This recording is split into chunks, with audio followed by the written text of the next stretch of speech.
ไม่ได้กินข้าวด้วยทุกคนนะเจียวปลาอย่างบุหุเขากับบุหุหากเห็นนี่ทุกคน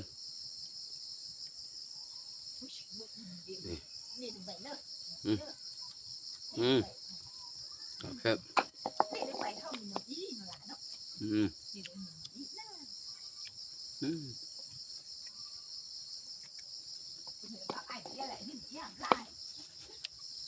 ครับ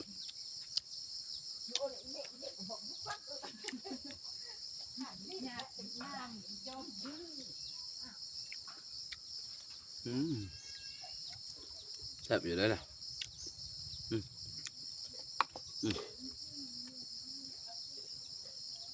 มาเรียกอันดับเดียวมั้ยบ่า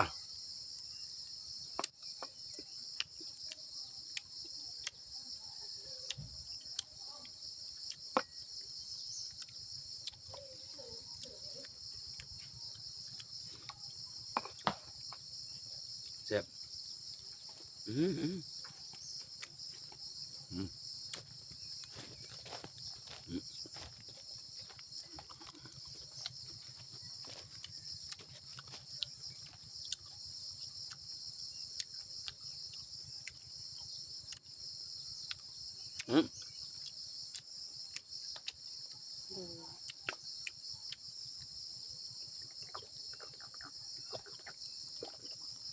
อุ้นน้ำเต็กดูนี่คนน้ำพี่คนน้ำขดนี้คนน้ำมาเบิ่งเดียวอุ้นน้ำเหนือกันนี่กรูดดิกุยม้อยชั้นนี้ในน้ำเนาะมาเด้อ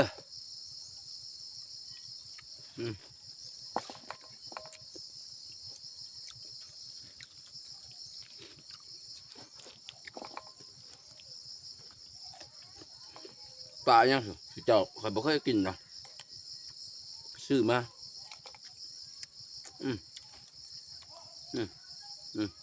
มันน่ะมันมีไข่อีก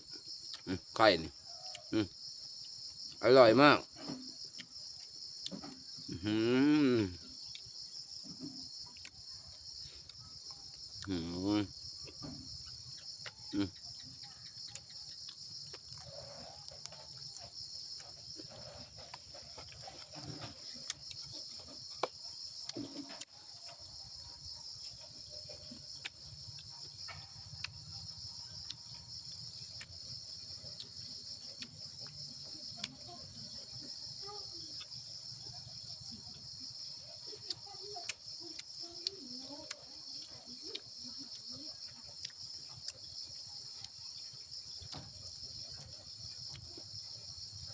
แซ่บ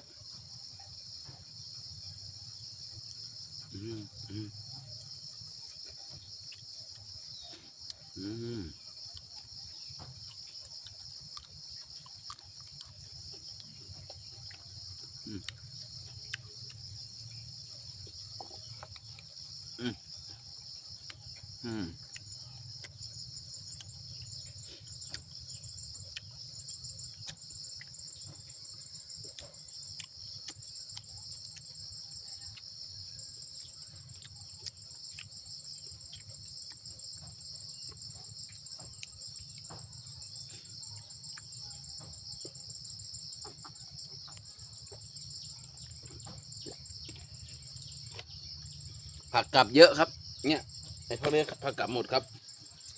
นะชะพูครับเดี๋ยวลองกินลองดูเข้ากันไหมชะพูนี้ก็ชะพูข้าวก็มีนู่นอยู่นู่น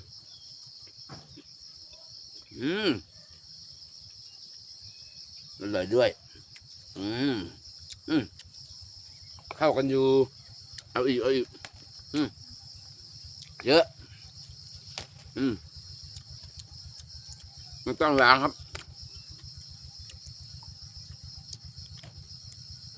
ผักปลอดสารพิษอยู่แล้วไม่ต้องล้างก็ได้กินเลย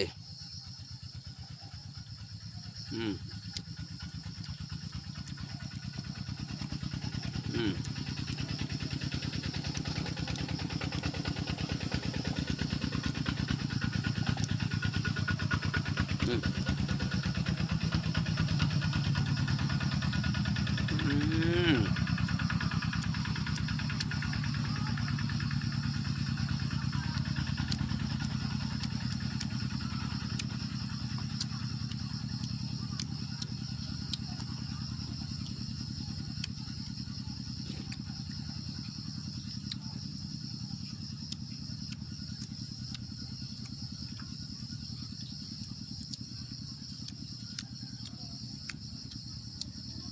นี่แหละครับคนลาวคนบ้านนอกของเราของกินไม่ต้องเยอะแต่ผักกลับเยอะนี่ถือว่าผ่าน ถ้าของกินเยอะผักกลับไม่มีก็ไม่อร่อยครับ ใช่ไหมถูกต้องไหม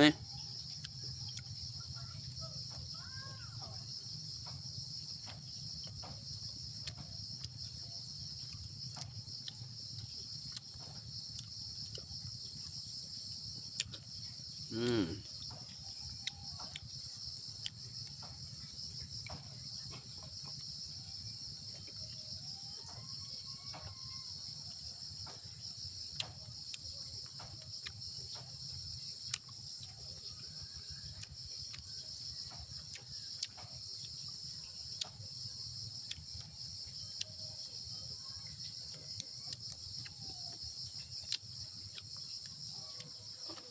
อืม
ครับ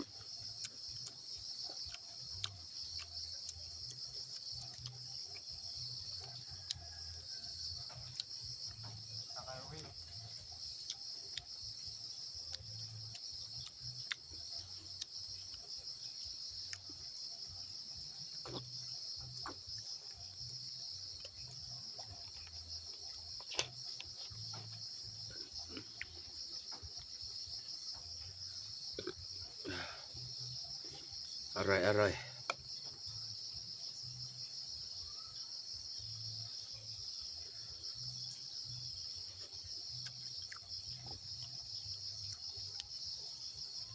อื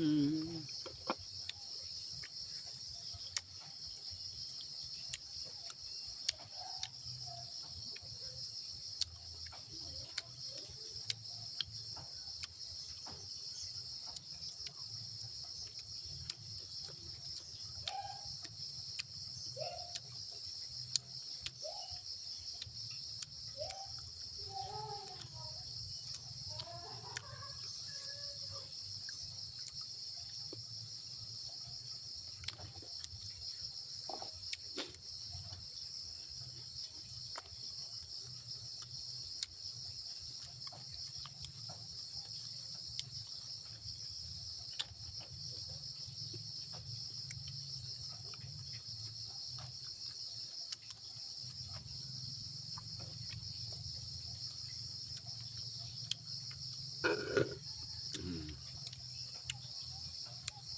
อืม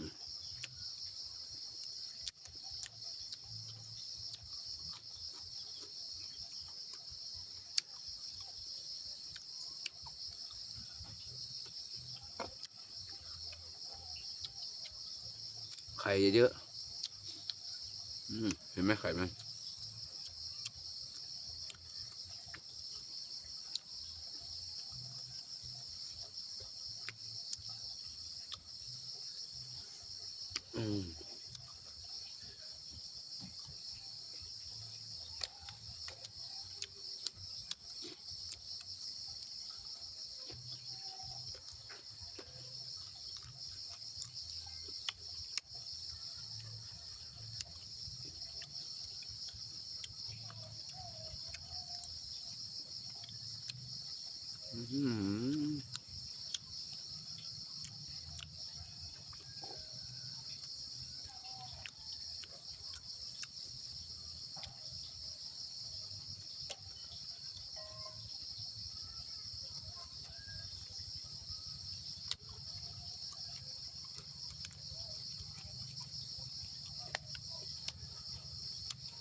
โอ้โอ้โอ้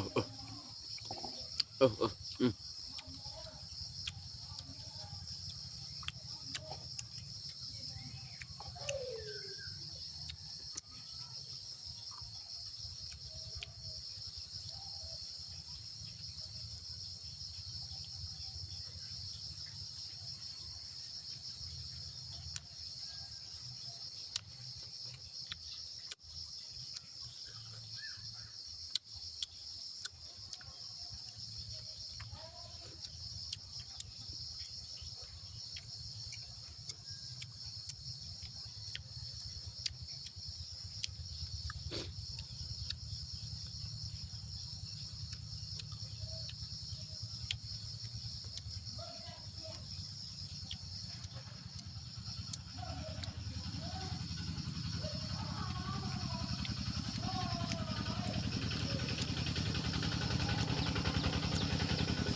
้